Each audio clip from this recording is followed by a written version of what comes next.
ஓம் சாந்தி. 25/6/2024 காலை முரளி. ஓம் சாந்தி. பாப்தாதா மதுபன். சிவத்தந்தையே பிரம்மா உடல்ல அவதரித்து நமக்காக ஆசிரியராகி பாடம் எடுக்க வந்திருக்கிறாரு. நம்மளாம் இறை மாணவர்கள் கவனமாக இறைவனுடைய மகா வாக்கியத்தை கேட்கலாம். இனிமையான குழந்தைகளே, நாம் ஆத்மா என்பதை மிக உறுதியாக நிச்சயம் செய்யுங்கள் சொல்லி பாபா சொல்றாங்க. நம்ம இந்த தேகம் கிடையாது, நம்ம ஆத்மா இந்த உடல்ல கடைசி உடல்ல நடிச்சிட்டு இருக்கிறோம். இதை உறுதியாக்கிக்குங்கன்னு சொல்லி சொல்றாரு.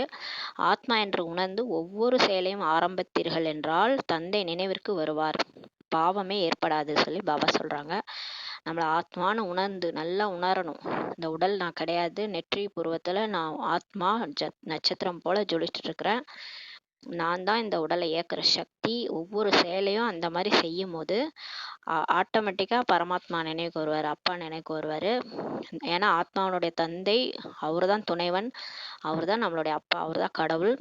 மற்றபடி இந்த தேகம் கூட வராது, தேகத்தினுடைய உறவர்கள் யாருமே கூட வரமாட்டாங்க, நமக்கு தெரியும்.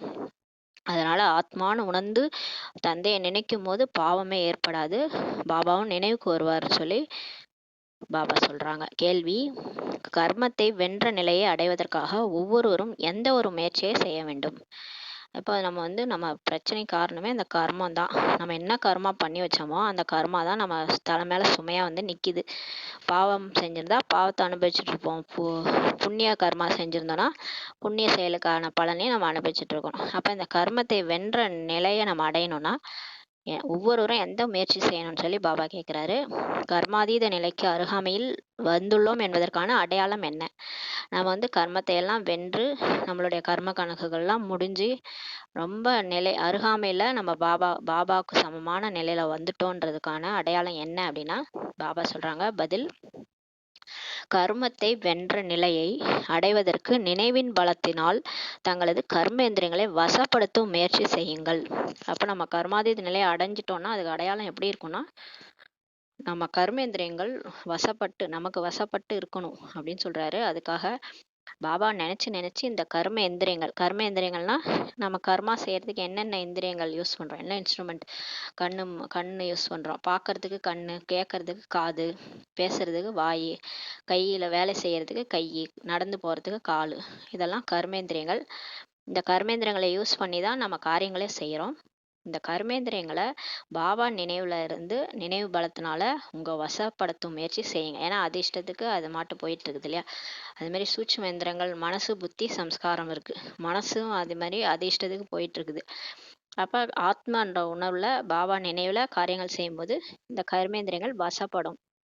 நான் நிராகார ஆத்மா, நிராகார தந்தையின் குழந்தை என்ற அபியாசம் செய்யுங்கள். எப்பயுமே நான் ஆத்மா, நான் புள்ளிதான், நிராகார அப்பாவுடைய குழந்தை நானு என்ற அபியாசம் செஞ்சிட்டே இருங்க. கர்மேந்திரங்கள் அனைத்தும் நிர்விகாரி ஆகிவிடும். அப்ப நீங்க இந்த பயிற்சி பண்ண உங்களுடைய கர்மேந்திரியங்கள் கண்ணு, காது, மூக்கு, வாய் எல்லாம் உங்க கண்ட்ரோல்ல வந்துடும். காமம், கோபம், பற்று, ஆசை, அகங்காரத்துக்கு வசமாகாம ஆயிடும், நிர்விகாரி ஆகிடும். வகையில் சக்திசாலியான உழைப்பு தேவை சொல்லி பாபா சொல்றாரு. பாருங்களேன், நான் சாதாரணமா பாபா நினைச்சேன் அப்படி கிடையாது. அந்த அளவுக்கு பயிற்சி செய்யணும். பயிற்சி செய்ய இந்த கர்மேந்திரியங்கள் கூட நிர்விகாரி ஆயிடும் சொல்லி சொல்றாரு. அந்த அளவு கர்மாதீத நிலைக்கு அருகாமையில் வரும்போது அனைத்து உறுப்புகளும் தனிந்ததாக நறுமணமுடையதாக ஆகி கொண்டே போகும் சொல்லி பாபா சொல்றாரு. நம்ம கர்மங்களை வென்ற நிலை, கடைசி நிலை வரும்போது இந்த உடல்ல இருந்தாலும் ஆத்மா நம்ம கர்ம கணக்கை முடிச்சு கர்மங்களை வென்ற நிலையில நம்ம இருப்போம். அப்ப இருக்கும்போது நம்மளுடைய எல்லா உறுப்புகள், கண், காது, மூக்கு, வாய், இந்த உடம்பே அப்படியே குளிர்ச்சியா இருக்கும், தனிந்ததா ஆயிடும், நறுமணம் மிக்கதா ஆகிட்டே போகும்னு சொல்லி சொல்றாரு. அவற்றிலிருந்து விகாரியான துர்நாற்றம் நீங்கிவிடும். அப்போ நம்ம பாபாவுடைய ஸ்ரீமத் படி நடந்து பாபா நினைவுல நம்ம பாவங்கள்லாம் அழிஞ்ச பிறகு ஆத்மா தூய்மை ஆயிட்டு போகும்போது இந்த உடல் கூட விகாரியான உடல் இப்போ எப்படி ஆயிடும்னா விகாரியான துர்நாற்றம்லாம் நீங்கிறோம். இப்போ விகாரியா இருக்கிறதுனால தான் இந்த உடல் ஒரு நாற்றம் அடிக்குது. அப்போ நம்ம கர்மாதீத நிலை அடையும் போது அந்த துர்நாற்றம்லாம் போயிடும் சொல்லி பாபா சொல்றாரு. அதீந்திரிய சுகத்தின் அனுபவம் கிடைத்து கொண்டே இருக்கும். இந்த உடல்ல இருந்தாலும் ஆத்மாவுக்கு அந்த இந்திரியங்களுக்கெல்லாம் அப்பாற்பட்ட சுகம், அப்படியே தந்தையுடைய அன்புல மூழ்கி இருக்கிற அந்த சுகம் கிடைச்சிட்டே இருக்கும், அனுபவம் ஆகிட்டே இருக்கும்னு சொல்லி பாபா சொல்றாரு. இதுதான் கர்மாதீத நிலையினுடைய அருகாமையில் வருவதற்கான அடையாளம். சொல்லி பாபா சொல்றாங்க. ஓம் சாந்தி. சிவபகவான் கூறுகிறார், இது யாருக்காக என்பது குழந்தைகளுக்கு கூற வேண்டியதே இல்லை. இப்போ இது பாபா எதுக்காக சொல்றாரு? சிவபகவான் யாருக்காக சொல்லிட்டு இருக்காரு? ஆத்மாக்களின் தந்தை. ஒவ்வொரு தடவையும் வந்து சொல்றாரு, ஆத்மாக்களின் தந்தை ஆத்மாக்களுக்கு சொல்லிட்டு இருக்கிறாரு. குழந்தைகளுக்கு இப்போ அதை சொல்ல வேண்டியது இல்லைன்னு சொல்றாரு. உங்களுக்கே தெரியும், நீங்கெல்லாம் என்னுடைய குழந்தைகள், ஆத்மாக்கள். உங்களுக்காக நான் சொல்லிட்டு இருக்கேன். சிவபாபா ஞானத்தின் கடல் என்பதை குழந்தைகள் அறிந்துள்ளார்கள். பாபா வந்து ஞானத்துல கடலா இருக்கிறாருன்ட்டு நமக்கு தெரியும். அவர் மனித சிருஷ்டியின் விதை ரூபமாக உள்ளார். அவரு தான் இந்த மனிதர்களுடைய அப்பா. அவர் விதையே அவர் தான். அவர்ல இருந்து தான் நம்மளாம் வந்திருக்கிறோம். மனித சிருஷ்டியினுடைய விதை ரூபமாக அவர் தான் இருக்கிறார். எனவே அவர் அவசியம் ஆத்மாக்களிடம்தான் பேசுவார்.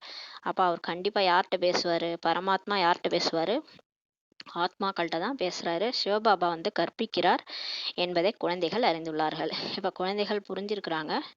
சிவபாபா தான் வந்து நமக்கு கற்றுக் கொடுத்துருக்கிறார். நம்மளுடைய அப்பா தான் வந்து ஆசிரியராக வந்திருக்கிறார்னு புரிஞ்சுக்கிட்டீங்க.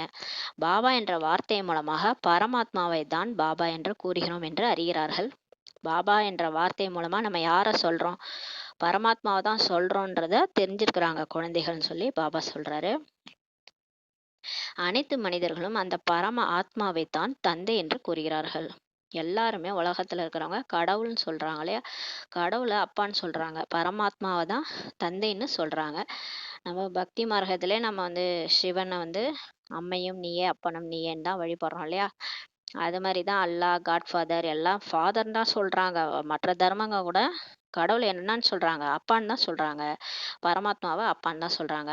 அப்ப அவங்களுக்கே தெரியுது, நம்மளாம் ஆத்மா, உயிரினுடைய அப்பா தான் கடவுள்ன்றது தெரியுது. பாபா பரந்தாமத்தில் வசிக்கிறார். இந்த விஷயங்களை உறுதி செய்து கொள்ள வேண்டும்.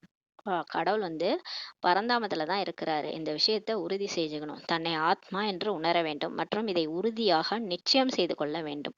ஃபர்ஸ்ட் நான் ஆத்மா தான். ஏன்னா இந்த நிச்சய புத்தி எப்போ வரும்? இந்த உடல்ன்ற தேக அபிமானத்துல இந்த காயமே இது பொய்யடா, காற்றடைத்த பையடான்னு பாடியிருக்காங்கல்ல, இந்த உடலோட அபிமானத்துல திமிரா பேசுறது, என்ன சொன்னாலும் ஒத்துக்கிறது இல்லை. அதான் பாபா சொல்றாரு, தன்னை ஆத்மான்னு உணருங்க. ஃபர்ஸ்ட் நீங்க இந்த உடலே கிடையாது. ஏன் உடல் அபிமானத்துல நான் ஹிந்து, முஸ்லீம், கிறிஸ்டியன்ட்டு பேசின்னு இருக்கிறீங்க? முதல்ல இந்த உடலே நீங்க கிடையாது. நீங்க ஆத்மா நெற்றி பூர்வத்துல இருக்கிறீங்க. தன்னை ஆத்மான்னு உணருங்கன்னு சொல்றாரு. மற்றும் இதை உறுதியாக நிச்சயம் செய்து கொள்ள வேண்டும். கண்டிப்பா நான் ஆத்மா தான், நான் இந்த உடல் கிடையாதுன்னு நிச்சயம் செய்துக்கோங்க. தந்தை என்ன சொல்றாரோ அதை ஆத்மா தான் தாரணை செய்கிறது. இப்போ கடவுள் வந்து என்ன சொல்லிட்டு இருக்கிறாரோ அது எல்லாத்தையும் ஆத்மா தான் கேட்டுன்னு இருக்குது இந்த காது மூலமா. அந்த உடல் கேட்கல. எந்த ஞானம் பரமாத்மாவிடம் இருக்குதோ அது ஆத்மாவுக்குள்ளும் வர வேண்டும் சொல்லி பாபா சொல்றாரு. இப்ப பரமாத்மாட்ட என்னென்னலாம் ஞானம், இந்த சஷ்டி சக்கரத்தோட ஞானம், இந்த உலகம் எப்படி உருவாச்சு, யார் முதல்ல வந்து நடிச்சாங்க, என்னென்ன ஞானம்லாம் அவர்கிட்ட இருக்கோ அது எல்லாமே ஆத்மாக்குள்ளேயும் குழந்தைக்கும் தெரியணும்னு சொல்லி சொல்றாரு. அப்பாவுக்கு என்ன தெரியுமோ அது குழந்தைக்கும் சொல்லி கொடுப்பாரு இல்லையா? அது மாதிரி ஆத்மாக்குள்ளும் இருக்கணும்ன்றாரு. அது பின்னர் வாயால் வர்ணிக்கப்படுகிறது. அதுக்கப்புறம் ஆத்மாவுக்கு சொல்லி கொடுக்கறது அந்த ஆத்மா வந்து அந்த வாய் மூலமா சொல்லுது. அப்படிதான் பிரம்மா பாபா உடல்ல வந்து சிவன் சொல்லி கொடுக்குறாரு. அதை பிரம்மா பாபா ஆத்மா கேட்டு அந்த வாய் மூலமா சொல்றாரு. ஆத்மா தான் பாடம் படிக்கிறது. இப்ப நம்ம ஆத்மா தான் எல்லாரும் பாடம் படிச்சிட்டு இருக்கிறோம். ஆத்மா வெளியேறிட்டா படிப்பு ஆகியவை எதுவுமே அதற்கு தெரியாது. இப்ப இந்த சரீரம் விட்டு ஆத்மா வெளியே போயிடுச்சு, உயிர் போயிடுச்சுன்னா அந்த ஜடமா தானே அந்த சரீரம் கிடக்குது. பாடி எப்போ எடுக்க போறீங்கன்னு கேக்குறாங்கல்ல. அந்த பாடி படிக்குமா? பாடி படிக்காது. அப்ப இது வரைக்கும் அந்த பாடிக்குள்ள இருந்து யார் படிச்சது? அந்த சரீரத்துக்குள்ள இருந்து யார் படிச்சது அப்படின்னா ஆத்மா தான்.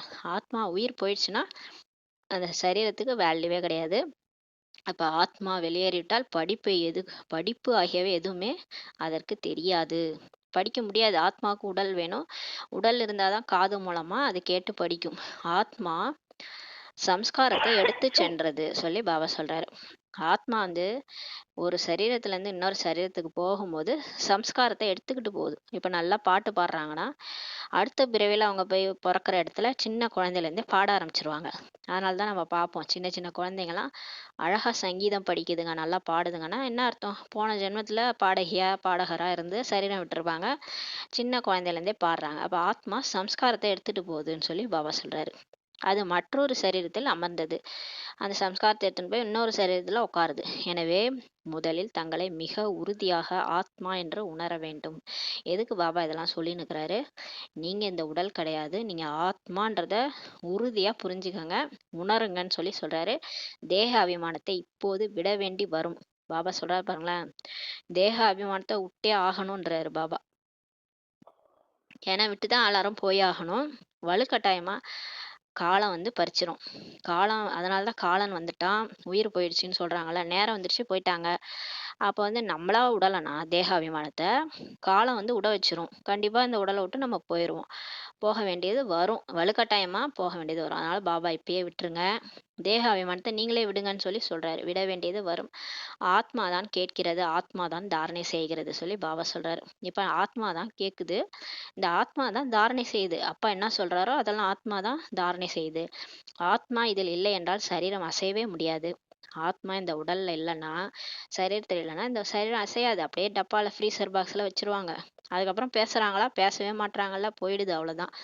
அந்த ஆத்மா தான் இவ்வளோ நேரம் நம்ம கூட பேசிட்டு இருந்தது, பழகிட்டு இருந்தது எல்லாமே ஆத்மா. நம்மளும் அதே தான். அப்ப அதை வந்து தாரணை பண்ணுங்கன்றாரு.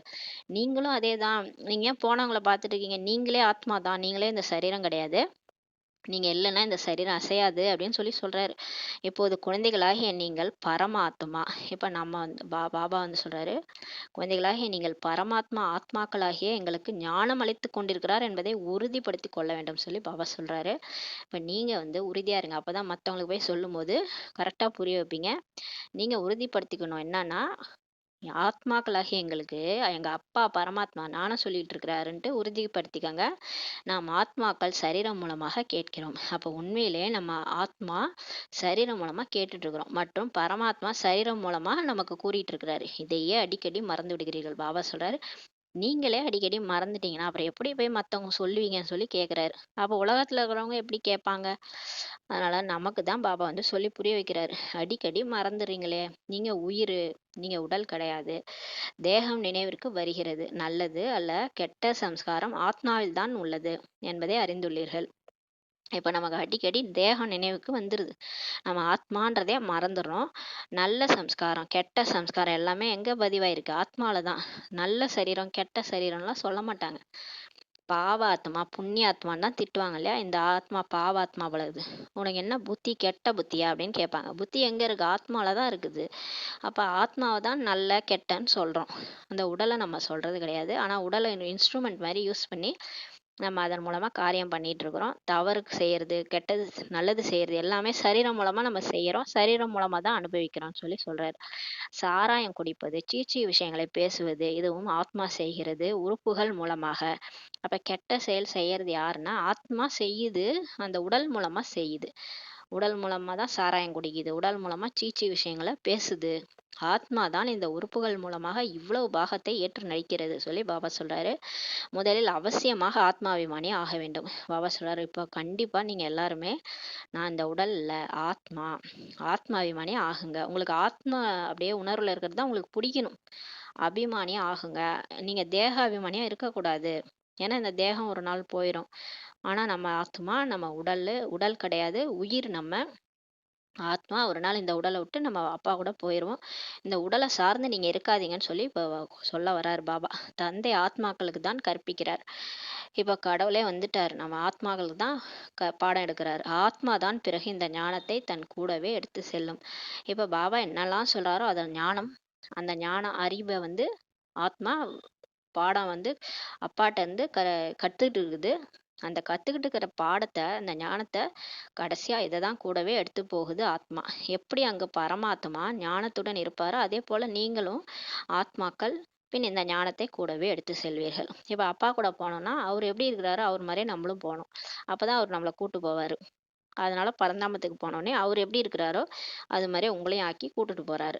நான் குழந்தைகளாகி உங்களை இந்த ஞான சகிதம் அழைத்து செல்கிறேன்னு சொல்லி பாபா சொல்றாரு. யார் எந்த அளவுக்கு ஞானம் எடுக்கிறாங்களோ அவங்க தான் நல்லா அதான் சொல்றாங்க, நல்ல ஸ்டூடெண்ட் டீச்சருக்கு பிடிக்கும். ஏன்னா டீச்சரை போலவே அந்த ஸ்டூடெண்ட் ஆக்கிடுவாங்க. அது மாதிரி இங்க பாபா வந்து டீச்சரு அவருக்கு சமமா இருக்கிற குழந்தைங்கள கூடவே கூட்டின்னு போறாரு. ஞான சகிதம் தான் கூட்டிட்டு போறாரு. பிறகு ஆத்மாக்களாகிய நீங்கள் பாட்டில் வர வேண்டியுள்ளது. அதுக்கப்புறம் நம்ம மேல போயிட்டு அங்கிருந்து பாட்டு நடிக்க வரோம். உங்களது பாட்டே புது உலகத்தில் பலனை அனுபவிப்பது தான். இப்ப நம்ம படிக்கிறோம், கஷ்டப்படுறோம், முயற்சி செய்யறோம்.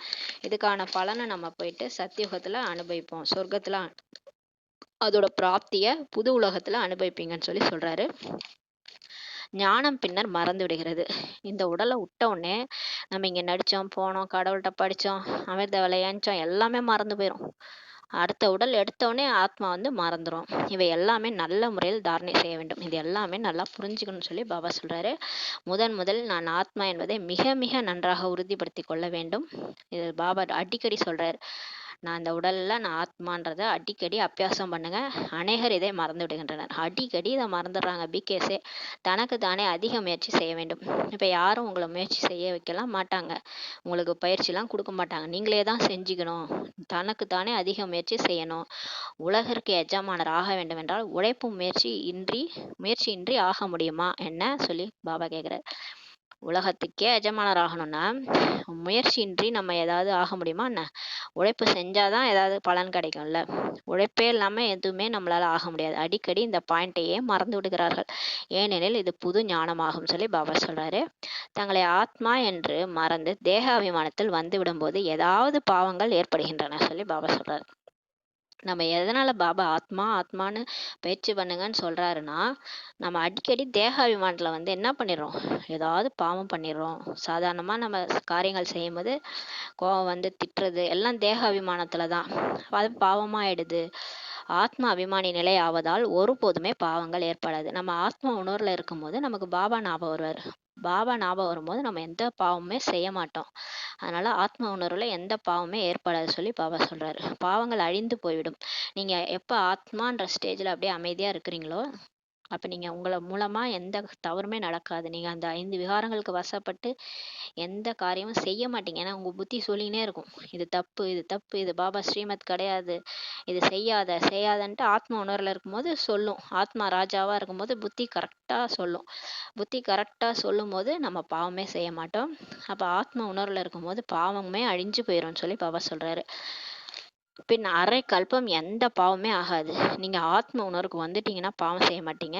அப்புறம் 2500 வருஷம் அப்படியே ஆத்ம உணர்வுலயே இருப்பீங்க. ஏன்னா ஒரு தடவை ஆத்ம உணர்வுக்கு வந்துட்டா அதுக்கப்புறம் நம்ம தேக அபிமானத்துக்கு போக மாட்டோம். அப்புறம் அரை கல்பம் நம்ம ஆத்ம உணர்வுலயே இருப்போம். அப்ப எந்த பாவமே அரை கல்பத்துக்கு ஆகாது. எனவே நான் ஆத்மா படிக்கிறேன், தேகம் அல்ல என்ற இதை நிச்சயம் செய்து கொள்ள வேண்டும் சொல்லி பாபா சொல்றாரு. இப்போ நான் ஆத்மா, எங்க அப்பாட்ட நான் படிச்சுட்டு இருக்கிறேன், நான் இந்த தேகம் கிடையாதுன்றதை நிச்சயம் பண்ணிக்கங்க. இதற்கு முன்பு ஸ்தூல மனிதர்களின் வழி கிடைத்து கொண்டிருந்தது. நம்ம இங்க வர்றதுக்கு முன்னாடி பக்தி மார்க்கத்துல இருந்தோம். கலியுகத்துல நம்ம வாழ்க்கையை வாழும்போது பல பிறவிகளாவே நம்ம நடிச்சு வந்திருக்கிறோம், பல உடல்ல.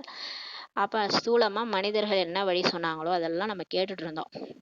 ஆனா இப்போது தந்தை ஸ்ரீமத் அளித்து கொண்டிருக்கிறார். இப்ப கடவுளே வந்து உயர்ந்த வழி, ஸ்ரீனா உயர்ந்த, மத்துனா வழி, உயர்ந்த வழியை கொடுத்துட்டு இருக்கிறாரு.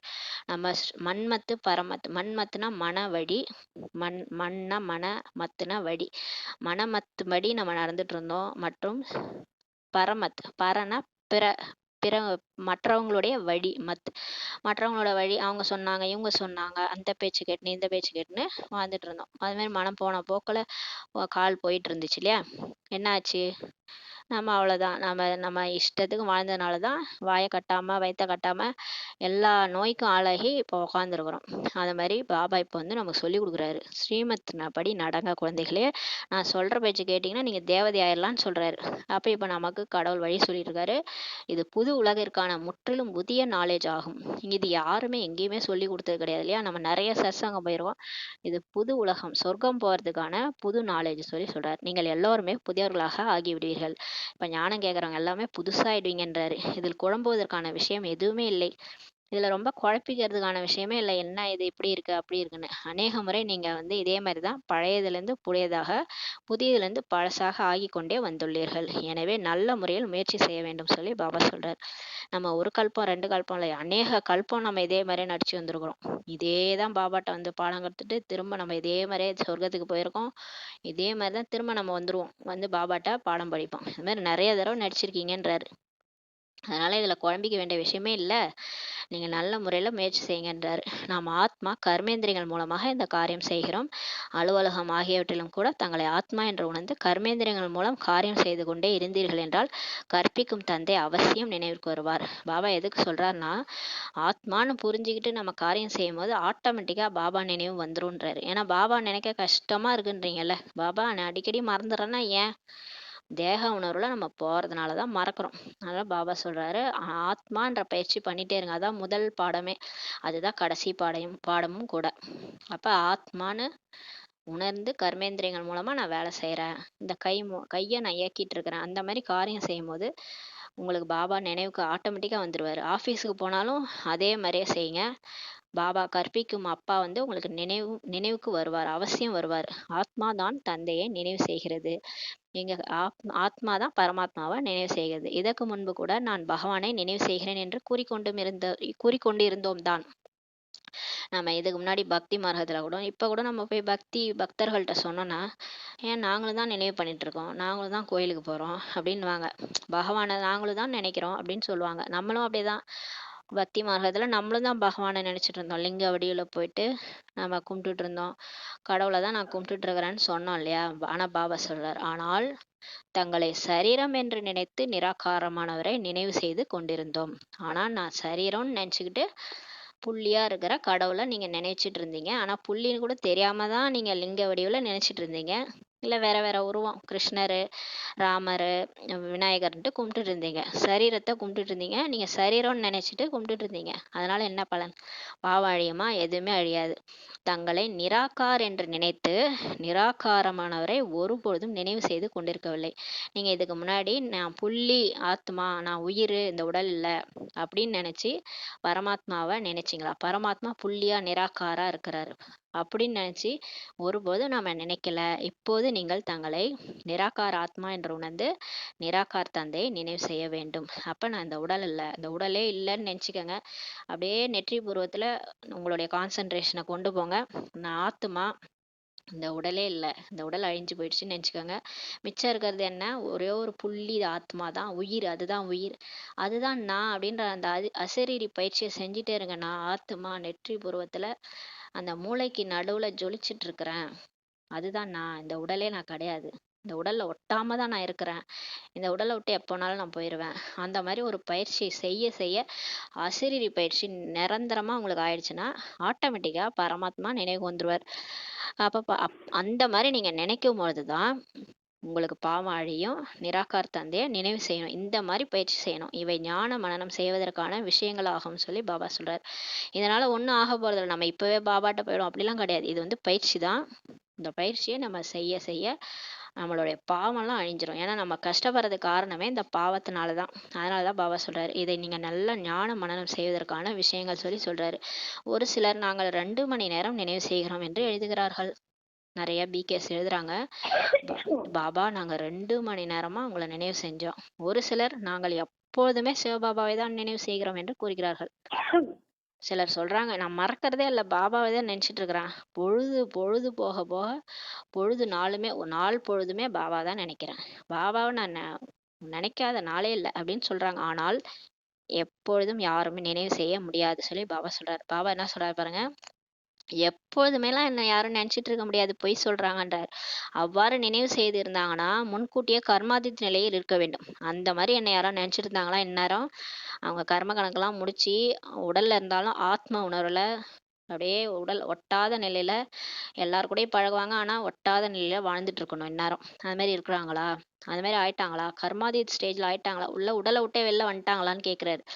நீங்க என்ன அந்த மாதிரி உழுந்து உழுந்து நினைச்சிருந்தீங்கன்னா எந்த நேரமும் நான் 2 மணி நேரம் நினைச்சேன், நான் 4 மணி நேரம் நினைச்சேன், பாபா நினைவில் தான் நான் சதா இருக்கிறேன் அப்படின்னு சொல்றீங்களே, அப்ப நீங்க கர்மாதீத் ஆயிட்டு இருக்கணுமேன்னு கேக்குறாரு பாபா.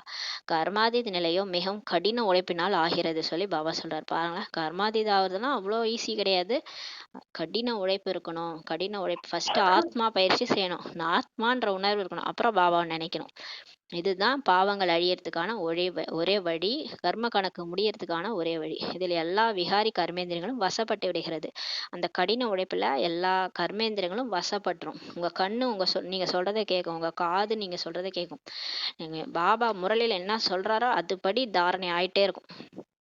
கரெக்டா கர்மம் செய்வீங்க. சத்தியுகத்துல எல்லா கர்மேந்திரங்களும் நிர்விகாரி சத்தியுகத்துல எல்லா கர்மேந்திரங்களும் நிர்விகாரி ஆகிவிடுகிறது சொல்லி சொல்றாரு. சொர்க்கத்துல பாருங்க, எல்லா கர்மேந்திரியங்களும் கண், காது, மூக்கு, வாய் எல்லாமே நிர்விகாரியா இருக்குது. 5 விகாரங்களுக்கு வசப்படாம இருக்கும். அங்க தேவதைகள் பக்கத்துல எல்லாமே இருக்கும். தங்க மாளிகை, வைர வைடூரியங்கள், அழகான லக்ஷ்மி, அழகான நாராயணன் எல்லாரும் இருப்பாங்க. ஒருத்தவங்க மேல கூட ஒரு ஆசையோ, காமமோ, கோபமோ, பற்று, ஆசை, அகங்காரம் எதுவுமே வராது நமக்கு. ஆசையே இருக்காது. 5 விகாரம்னா என்னன்னே தெரியாது. அந்த மாரி தேவதைகள் இருப்பாங்க. சத்தியுகத்துல எல்லா கர்மேந்திரியங்களும் நிர்விகாரி ஆகிடுது. ஒவ்வொரு அங்கமுமே நறுமணமுடையதாக ஆகிவிடுகின்றன. அங்க லட்சுமி நாராயணனுடைய சரீரம் வந்து அவ்ளோ மணமா வீசும். நறுமணம் வீசும்னு சொல்றாரு. இப்போது துர்நாற்றமுடைய சீச்சு உறுப்புகள் ஆகும். இங்க பாருங்க, ஒரே துர்நாற்றம் தான்.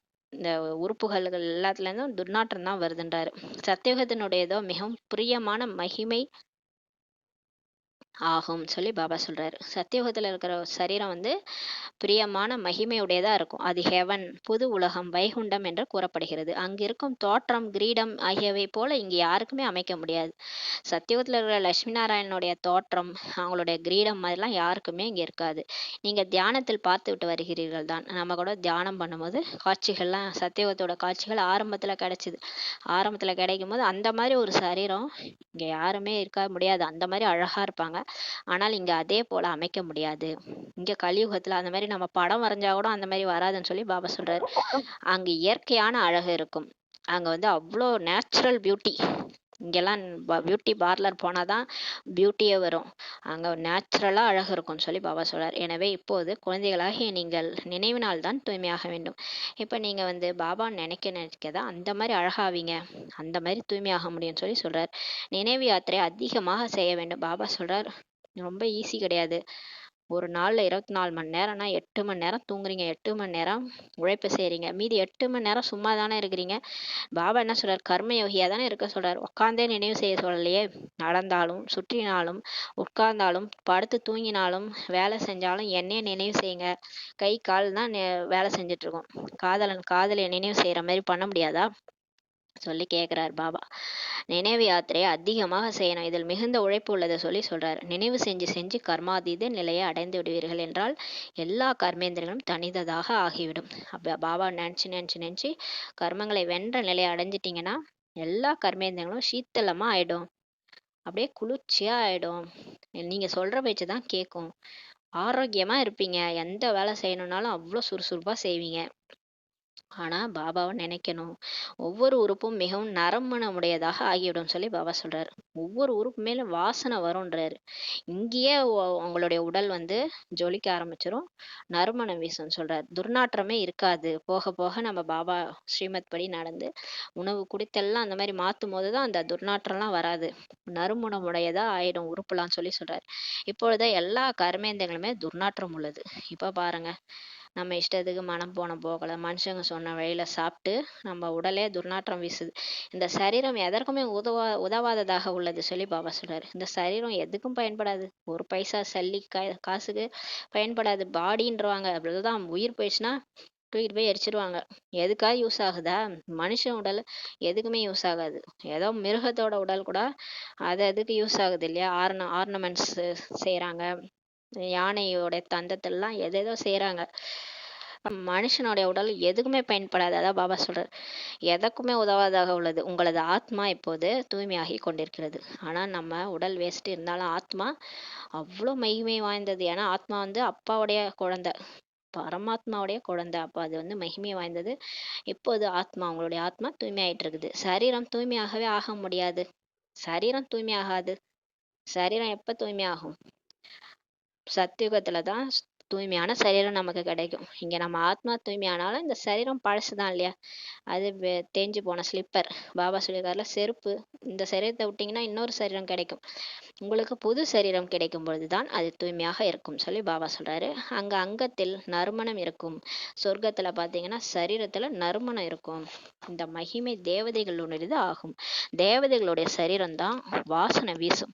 குழந்தைகளாக உங்களுக்கு மிகவும் குஷி இருக்க வேண்டும். இப்ப நீங்க அந்த மாதிரி நான் தேவதையாக போறேன், அந்த மாதிரி உடல் எனக்கு கிடைக்க போகுது, அந்த மாதிரி உங்களுக்கு குஷி இருக்கணும். தந்தை வந்துள்ளார் என்றால் குஷியின் எல்லை அளவு கடந்து இருக்க வேண்டும் சொல்லி சொல்றாரு. ஆனா நமக்கு சத்தியுகத்துல கடவுள் கிடைக்க மாட்டாருன்னு இங்கே கடவுள் கிடைச்சிட்டாரு இல்லையா? உங்களுக்கு அவ்வளோ சந்தோஷம் இருக்கணும்னு சொல்லி பாபா சொல்றாரு. என்னை நினைவு செய்தால் விக்ரமங்கள் விநாசம் ஆகும் என்று தந்தை கூறுகிறார். பாபா நினைச்சா பாவம்லாம் அழிஞ்சிரும் சொல்லி சொல்றாரு. கீதையில் வார்த்தைகள் எவ்வளவு தெளிவாக உள்ளன. பகவத்கீதையில இருக்குது. என்ன நினைவு செஞ்சீங்கன்னா உங்க பாவம் அழிஞ்சிரும். ஆனா நான் யாரா இருக்கிறேன், எப்படி இருக்கிறேன்னு கரெக்டா தெரிஞ்சு என்ன நினைவு செஞ்சாதான் நீங்க உங்க பாவம் அழியுன்ட்டு கீதையில தெளிவா இருக்கு வார்த்தைகள். பகவத்கீதை எடுத்து படிச்சீங்கன்னா கரெக்டா புரியும். ஆனா அவங்க கீதையை வந்து கிருஷ்ணர்னு மாத்தி சொல்லிட்டாங்க. பாபா இதுவும் கூறியிருக்கிறார், யார் என்னுடைய பக்தர்களோ கீதை பாராயணம் செய்வார்களோ அவர்கள் அவசியம் கிருஷ்ணரின் பூஜாரியாகவும் இருப்பார்கள் சொல்லி பாபா சொல்றாரு. சிவன் சொல்றாரு, என்னுடைய பக்தர்கள் சிவ பக்தர்கள்லாம் இருக்கிறாங்களோ அவங்க கீதையும் படிப்பாங்க, அவசியம் கிருஷ்ணருடைய பூசாரியாவும் இருப்பாங்க, பிறவி எடுத்து எடுத்து கிருஷ்ணர் பக்தரா இருப்பாங்க, கிருஷ்ணரை போய் பூஜை செய்வாங்க, அவங்க தான் என்னுடைய குழந்தைகள் அப்படின்னு சொல்லி சொல்றாரு. அதனால் தான் பாபா சொல்கிறார், தேவதைகளின் பூசாரிகளுக்கு கூறுங்கள், போய் யாரெல்லாம் கிருஷ்ணர் கோயில்ல கிருஷ்ணருக்கு பூஜை செய்யறாங்க, கிருஷ்ணர் கோயிலுக்கு வர பக்தர்கள் எல்லாரையும் பிடிங்க, அவங்க தான் என்னுடைய குழந்தைகள். அவங்க வந்து தேவதைகளின் பூசாரிகளுக்கு போய் சொல்லுங்க, மனிதர்கள் சிவனுக்கு பூஜை செய்கிறார்கள் மற்றும் அவர் சர்வவியாபி என்றும் கூறிவிடுகிறார்கள். பாருங்க, சிவன் வந்து ஈஸ்வரன் சர்வவியாபின்னு சொல்லிடுறாங்க. எங்கும் வியாபிச்சிருக்கிறார், கல்லு இருக்கிறார், முள்ளுல இருக்கிறார், பூனையில இருக்கிறார் சொல்லிடுறாங்க. பாருங்க, ஆத்மாவினுடைய அப்பா எங்க பார்த்தாலும் இருப்பாரா? சாதாரண சரீரத்தினுடைய அப்பா நம்மளுடைய அப்பா இருக்கிறார், சரீரத்தினுடைய அப்பா இருக்கிறார். அவர் நாயில இருக்கிறாரு, பூனையில இருக்கிறாருன்னு நம்ம சொல்லுவோமா? எவ்வளவு ஒரு இழுக்கான விஷயம் நம்ம சொல்லிட்டோம் பாருங்க கடவுளுக்கு. நம்மளையே யாராவது நாயில இருக்கிற பூனையில இருக்கிறான்னு சொன்னா எவ்வளவு கோவம் வரும் நமக்கு, என்ன போய் நாயின்றியான்ட்டு. அப்ப பாருங்க, கடவுளை போய் சொல்லியிருக்கிறோம் நாயில இருக்கிறாரு பூனையில இருக்கிறாருன்ட்டு. அவர் எப்பேற்பட்ட ஹையஸ்டானவர், அவர் சர்வவியாபின்னு சொல்லிட்டாங்க. உயர்ந்த படிகளை ஏறி மேலே செல்கிறார்கள். சிவனின் கோயில் மேலே கட்டப்படுகின்றது. பாருங்க, கடவுளை நாயில இருக்கிறார் பூனையில இருக்கிறான்றீங்க, அப்புறம் ஏன் கோயில் மட்டும் மலை மேல அமைச்சு வச்சிருக்கிறீங்க? உயர்ந்த படியெல்லாம் ஏறி ஏறி போறீங்க. சிவன் கோயில் எங்க கட்டப்படுது பாருங்க, ஒரு ஒரு கோயிலா. சிவபாபா கூட வந்து படிகள் பற்றி கூறுகிறார் அல்லவா? அவரது பெயர் உயர்ந்தது, இருப்பிடமும் உயர்ந்ததாகும். சிவனுடைய பெயர் எப்படி உயர்ந்ததோ அவர் இருக்கிற இடமும் உயர்ந்தது. அவர் இருக்கிறது பரந்தாமம். இங்க பூலோகத்திலே அவர் கட்டியிருக்கிற கோயில் எல்லாம் எங்கெங்க கட்டி வச்சிருக்கிறீங்க? அந்த திருவண்ணாமலையில இருந்து எல்லாமே பாருங்க, ஒரு ஒரு மலை மேலதான் இருக்குது. எவ்வளவு மேலே சொல்கிறார்கள். பத்ரிநாத், அமர்நாத் எல்லாம் அந்த மாதிரி இடத்துலலாம் எங்கெங்கயோ ஏறி போனாதான் அவரை பார்க்கவே முடியும். அங்கு சிவனின் கோயில் உள்ளது. உயர உயர உயர்த்துபவர் ஆவார். ஏன் அவ்வளோ பெரிய இடத்துல அவர் கோயில் வச்சிருக்கிறீங்கன்னா, அவர் நம்மளை உயர உயர உயர்த்துபவர், மேன்மைப்படுத்துபவர் ஆவார். அதனாலதான் அவர் கோயில்லாம் மலை மேல கட்டி வச்சிருக்கீங்க. எனவே அவரது கோயிலை கூட மிக உயர்ந்ததாகவே அமைக்கிறார்கள். அந்த மாதிரி இருக்கிறவர் போய் கல்லில் இருக்கிறார், முன்னிலும் இருக்கிறார், என்னிலும் இருக்கிறார்னு சொல்லிட்டாங்க. இங்கு குருஷிகர் கோயில் கூட உயர்ந்த மலையில் அமைக்கப்பட்டுள்ளது. குருஷிகர்னு ஒரு கோயில் இருக்குது ராஜஸ்தான். அங்கேயே கூட உயர்ந்த மலையில தான் அதையே அமைச்சிருக்கிறாங்க. உயர்ந்த தந்தை அமர்த்து உங்களுக்கு கற்பிக்கிறார். இப்ப கடவுளே வந்து உங்களுக்கு சொல்லி கொடுக்கிறாரு. சிவபாபா தான் வந்து கற்பிக்கிறார் என்று உலகத்தில் வேறு யாருக்குமே தெரியாது. பாருங்க, இந்த முரளி எடுக்கிறவர், ஞானத்தை எடுக்கிறவரு சிவபாபா தான்ட்டு யாருக்குமே தெரியாது. அவங்களும் சர்வ வியாபின்ட்டு சொல்லிடுறாங்க. பாருங்க, கடவுள் எல்லா இடத்துலயும் இருக்கிறாரு, எங்க கூடவே தான் இருக்கிறாரு, எங்க கல்லுல இருக்கிறாரு, இந்த தூண்ல இருக்கிறாரு, துரும்புல இருக்கிறாரு. நீங்க என்னமோ அவர் உங்களுக்கு வந்து பாடம் எடுத்துனுக்கிறாருன்னு சொல்றீங்க அப்படின்னு வாங்க நம்மள்ட்ட வந்து. இப்போது உங்கள் முன்னால் லட்சியம் கூட உள்ளது. இப்ப நமக்கு வந்து லட்சியம் இருக்குது இல்லையா? முன்னாடி எல்லாம் நமக்கு லட்சியமே இல்லாம ஏன் பிறந்தோம், எதுக்கு பிறந்தோம் அப்படின்ட்டு வாழ்ந்துட்டு இருந்தோம். இப்ப நமக்கு லட்சியமே இருக்குது. இது உங்களது லட்சியம் என்று தந்தையை தவிர வேறு யார் கூறுவார்? பாருங்க, நமக்கு இந்த லட்சியம், குழந்தாய் நீ மனிதன்ல இருந்து தேவதை ஆகணும், இந்த மாதிரி லட்சியத்தை யார் சொன்னது? கடவுளே வந்துதான் நமக்கு சொன்னாரு. அவரை தவிர வேற யார் சொல்லுவாங்க? இதை தந்தை தான் குழந்தைகளாகிய உங்களுக்கு கூறுகிறார். நீங்கள் சத்திய நாராயணனுடைய கதையை கேட்கிறீர்கள். இப்ப நீங்க சத்தியமான நாராயணனுடைய கதையை கேட்குறீங்க. அவங்க வந்து எது நடந்து முடிஞ்சதோ அந்த கதையை தான் முன்னால் என்னென்ன ஆகியது என்று கூறுகிறார்கள். அவங்க என்ன சொல்றாங்க? எல்லாமே இப்ப நடக்கிற கதை தான். அவங்க என்ன சொல்லிட்டு இருக்காங்க? ஏற்கனவே நடந்து முடிஞ்ச கதைன்னு சொல்லிட்டு இருக்கிறாங்க. உண்மையில இப்ப எல்லாம் நடந்துட்டு இருக்குது. பாபா வந்து சொல்லிட்டு இருக்கிற கதை சத்யநாராயணன் கதை. அது கதை என்று கூறப்படுகிறது. இது உயர்ந்ததிலும் உயர்ந்த தந்தை பெரியதிலும் பெரிய கதை கூறுகிறார். இப்ப கடவுள் வந்திருக்கிறாரு, உயர்ந்ததிலும் உயர்ந்தவர், பெரிய கதை நம்ம சொல்லிட்டு இருக்காரு. இந்த கதை உங்களை மிகவும் உயர்ந்ததாக ஆக்கக்கூடியது. பாபா சொல்ற கதை நம்மளை உயர்ந்தவங்களா ஆக்கக்கூடியது. அவங்களாம் கதை சொல்றாங்களே, அது எங்க உயர்ந்ததா? அதை இந்த கதையில கேட்டு அந்த கதையில விட்டுரும். ஏதோ ஒரு ஸ்டோரி, அது யாருடைய ஸ்டோரியோன்னு கேட்டுன்னு இருப்போம். ஆனா இங்க கடவுள் வந்து சொல்றாரு பாருங்க, நம்ம கதை தான், பெரிய புராணத்தையே சொல்லிட்டு இருக்கிறாரு, நீங்க தான் அதுன்ட்டு. அந்த கதை நம்மள என்னவாக்குது? உயர்ந்ததிலும் உயர்ந்தவங்களா ஆக்குதுன்னு சொல்றாரு. இதை எப்போதும் நினைவில் வைத்திருக்க வேண்டும் மற்றும் அநேகருக்கும் கூற வேண்டும். பாபா சொல்ற இந்த கதைய எப்பவுமே மனசுல வச்சுக்கணும். எல்லாருக்கும் சொல்லணும்னு சொல்றாரு. அதனால தான் மாத்தாஸ் சொல்றாரு. ஏன்னா மாத்தாஸ் எதையும் மனசுல வச்சுக்க மாட்டாங்க. ஒண்ணு சொன்னா 9 பேருக்கு சொல்லுவாங்க. அதனால தான் நம்மகிட்ட சொல்லிட்டு இருக்கிறாரு.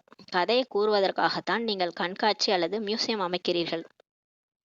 இப்ப நம்ம கதைய சொல்றதுக்காக தான் நம்ம என்ன பண்ணிட்டு இருக்கிறோம்? கண்காட்சியும், மியூசியமும் அமைச்சிட்டு இருக்கிறோம். ஏன்னா ஊருக்கே சொல்லணும் இல்லையா அந்த கதைய. யார் சொல்ற கதை? கடவுளே சொல்லிட்டு இருக்கிறாரு. 5000 வருடம் முன்னால் பாரதம் தான் இருந்தது. அதில் தேவதைகள் ஆட்சி புரிந்து கொண்டு இருந்தார்கள். இது உண்மையிலும் உண்மையான கதை. இப்ப கடவுள் சொல்றாரு பாருங்களேன். 5,6 வருஷத்துக்கு முன்னாடி இதே பூமி பாரத பூமி. அதுல தேவதைகள் வாழ்ந்தாங்க. சத்தியுகம், திரேதாயுகம்னு இருந்தது.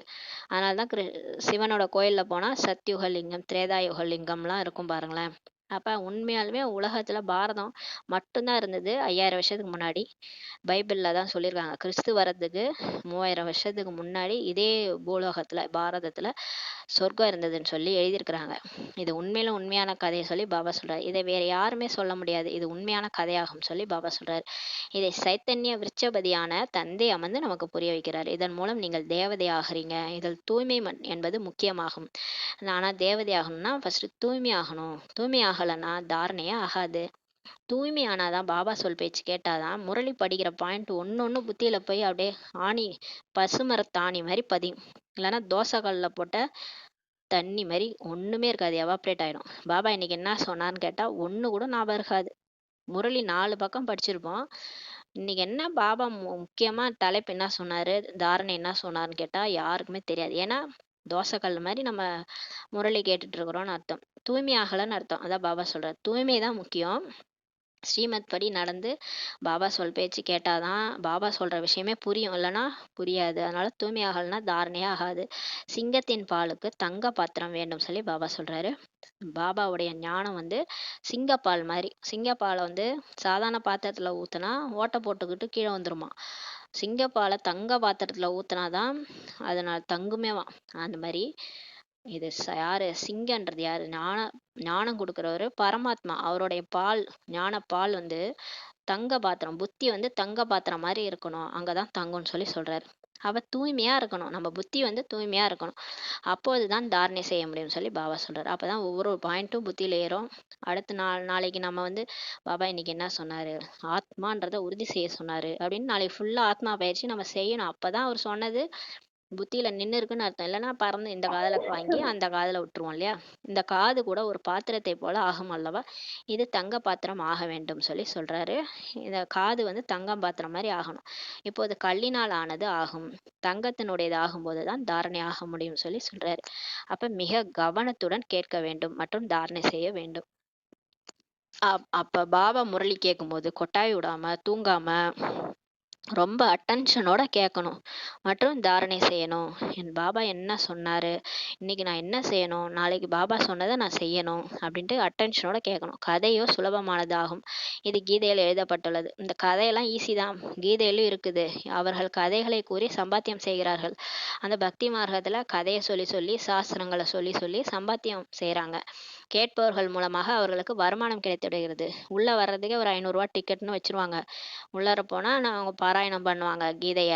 அதை கேட்டு வரவங்களுக்கு 500 ரூபாய் காசு. அவங்களுக்கு வருமானம் கிடைச்சிரும். இங்க உங்களுடையது கூட ஒரு சம்பாத்தியமாகும். இங்க நமக்கு பாபாலாம் காசு வாங்குறது இல்ல, சும்மா ஃப்ரீயா தான் கொடுக்குறாரு. உள்ள நமக்கு முரளி புக்கு மட்டும், முரளியை தான் நம்ம படிக்கிறோம். பாபா சொல்லி கொடுப்பாரு ஆசிரியரா. காசு ஒரு பைசா கூட வாங்க மாட்டார் பாபா.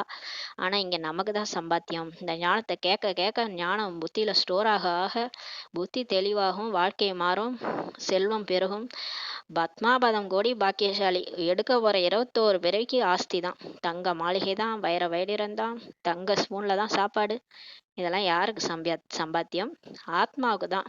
கடவுளுக்கு எடுக்க எடுக்க போற ஆசிரியருக்கு சம்பாத்தியம். இங்க ஸ்டூடெண்ட்ஸுக்கு தான் எல்லாமே சொல்லி சொல்றாரு. 2 சம்பாத்தியமும் நடந்து கொண்டே இருக்கிறது. 2 வியாபாரமும் உள்ளது சொல்லி சொல்றாரு.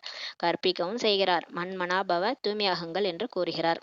2 சம்பாத்தியம். ஒண்ணு ஞானம் கேட்குறோம், இன்னொன்னு யோகம் அவரை நினைவு செய்றோம். 2மே நமக்கு சம்பாத்தியம். 2 வியாபாரம் இங்க நடக்குதுன்னு சொல்றாரு. நம்மளுக்கு பாடம் படிக்கவும் செய்றாரு, தூய்மையாகவும் ஆக்குறாரு என்று கூறுகிறார். இது போல வேறு யாருமே கூறுவது இல்லை. மன்மனாபவ ஆகி இருப்பதும் இல்லை. எந்த ஒரு மனிதனும் இங்கு தூய்மையாக இருக்க முடியாது சொல்றார். பாருங்க, நம்ம பாபாவை நினைக்கணும், ஆத்மான்னு உணர்ந்து பரமாத்மாவை நினைக்கணும். அந்த மாதிரி நினைக்கலன்னா இங்க யாருமே தூய்மையாக முடியாது சொல்றாரு. ஏனெனில் விகாரத்தின் மூலம் தான் பிறகுறார்கள். இங்க மனுஷங்க யாருமே தூய்மையா இருக்க முடியாது. ஏன்னா இங்க எல்லாமே காம விகாரத்துல தான் பிறக்குறாங்க. அப்ப தூய்மை எங்க இருந்து வரும்? யோக பலத்தின் மூலமா பிறக்கிறவங்க தான் தூய்மையானவங்க. இங்க விகாரத்தின் மூலமா பிறக்கறதுனால தூய்மையற்றவர்கள் சொல்றாரு. ராவண ராஜ்யம் கலியுக கடைசி வரை நடக்கும். இதே மாதிரிதான் எல்லாரும் கடைசி வரைக்கும் பிறப்பாங்க. இது ராவண ராஜ்யம். இது கலியுகம் கடைசி வரைக்கும் இப்படிதான் பிறப்பாங்க. விகாரிகள் வாழற உலகம் தான் இது. ஆனா இந்த உலகத்துல இருந்துகிட்டே நம்ம தூய்மையாகணும்னு சொல்றாரு. ஏன்னா நம்ம சங்கமயுகவாசி. கலியுகத்துல நம்ம வந்துட்டோம். ஆனா ஒரு பக்கம் கலியுகம் இருக்கு, ஒரு பக்கம் சங்கமயுகம்.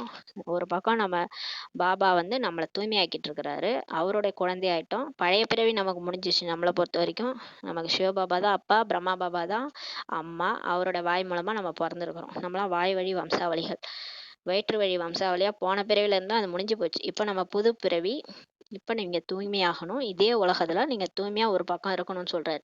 தூய்மையானவர்கள் என்று தேவதைகளுக்கு தான் கூறப்படுகிறது. தூய்மையானவங்கள்னு யாருக்கு சொல்லப்படுது? தேவதைகளுக்கு தான். நம்ம கூட இப்ப தூய்மையா இல்லைல்ல, முற்றிலும் தூய்மையா இல்லை, ஓரளவுக்கு தூய்மையாயிட்டே வரோம். ஆனா நம்ம தூய்மையாயிட்டோம்னா நம்ம தேவதையா ஆயிடுவோம், மனிதர்களுக்கு அல்ல. ஆனா இந்த சரீரத்துல நம்ம இருக்க மாட்டோம். தூய்மையாயிட்டோம்னா இந்த சரீரத்துல இருக்க மாட்டோம், அடுத்த தேவதை சரீரத்துக்கு போயிடுவோம். மனிதர்களுக்குன்னு சொல்ல முடியாது. தூய்மையானவர்கள்னு தேவதைகளை தான் சொல்ல முடியும், மனிதர்களை சொல்ல முடியாது. சன்னியாசிகள் கூட மனிதர்கள் ஆவார்கள். பாபா சொல்றார், இந்த சன்னியாசிகள் கூட மனிதர்கள் தான். அவர்களுடையது துறவற மார்க்கத்தினுடைய தர்மம். என்னை நினைவு செய்தீர்கள் என்றால் நீங்கள் தூய்மையானவர்களாக ஆகிவிடுவீர்கள் பாபா சொல்றாரு. பாரதத்தில் இல்லற மார்க்கத்தினுடைய ராஜ்யம் தான் நடந்துள்ளது. இந்தியால இல்லற மார்க்கத்துல இருக்கிறவங்க தான் ராஜ்யம் பண்ணாங்க. லட்சுமி நாராயண் தான் ராஜ்யம் பண்ணாங்க. துறவ மார்க்கத்துடன் உங்களுக்கு எந்த சம்பந்தமும் இல்லை பாபா சொல்றாரு. உங்களுக்கும் துறவற மார்க்கத்துக்கும் எந்த சம்பந்தம் இல்லை. அதுக்காக நான் காட்டுக்கு போறேன்லாம் போகாதீங்க. அவங்க வேற, நீங்க வேற. இங்க கணவன் மனைவி இருவருமே தூய்மையாக வேண்டும். இங்க எல்லாத்துல இருந்துகிட்டே 2 பேருமே தூய்மையாகணும். 2 சக்கரங்களும் சீராக நடக்கிறது என்றால் சரியாக இருக்கும். கணவனும் மனைவியும் ஒன்னா ஒரே மாதிரியே தூய்மையானாங்கன்னா சரியா இருக்கும். அந்த ரயில் தண்டவாளம் 2 ஒன்னா ரயில் தடம் பொருளாது. அது மாதிரிதான் வாழ்க்கை என்ற தண்டவாளம். கணவன் மனைவி ஒன்னா பயணிச்சாங்கன்னா அங்க ஆக்சிடென்ட் ஆகாது. இல்லாவிட்டால் சண்டை ஏற்பட்டு விடுகிறது பாபா சொல்றாரு.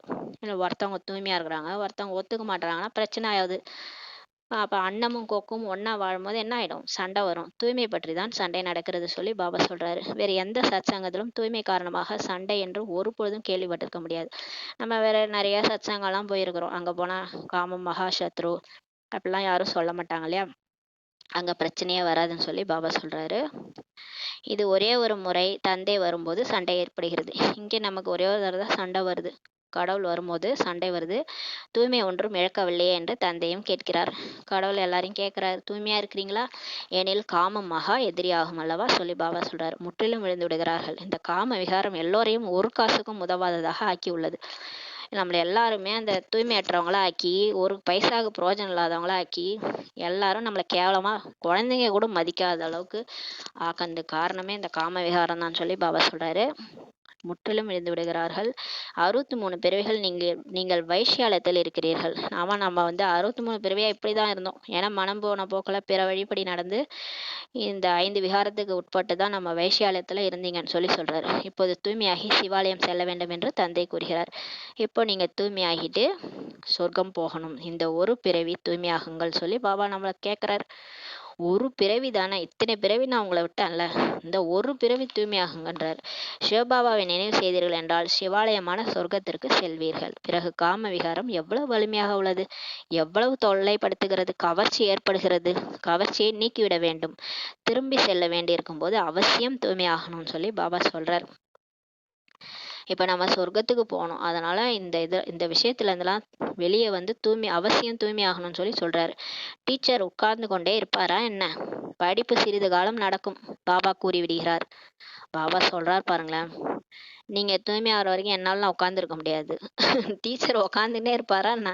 போயிருவாரு. அவரு டைம் வந்துச்சுன்னா அவரு போயிடுவாரு. படிப்பு கொஞ்ச காலம் தான் இருக்கும்னு சொல்றாரு. பாபா கூறி விடுகிறார், "இது எனது ரதம் அல்லவா? ரதத்தின் ஆயுள் என்ற இவ்வளவு என்று கூறுவார்கள்." சொல்லுவாங்கல்ல, பிறக்கும்போதே ஜாதகம் எழுதும்போதே ஜனனம், மரணம் விதிக்கப்பட்டிருது. இவங்க இந்த நாள்ல சரீரம் விட்டுருவாங்க. 40 வயசு, அல்பாயுசு எல்லாம் எழுதியிருப்பாங்க ஜாதகத்துல. அந்த மாரி பிரம்மா பாபா உடல் கூட எவ்வளோ காலத்துக்கு வரும்? பிரம்மா பாபாவோட உடல் கூட கொஞ்ச நாள் தான் இருக்கும். அவருக்கும் ஆயுள் இருக்கு இல்லையா? அதனால சொல்றாரு, டீச்சர் இங்கேயே உட்கார்ந்திருப்பாரா? அவரும் போயிருவாரு.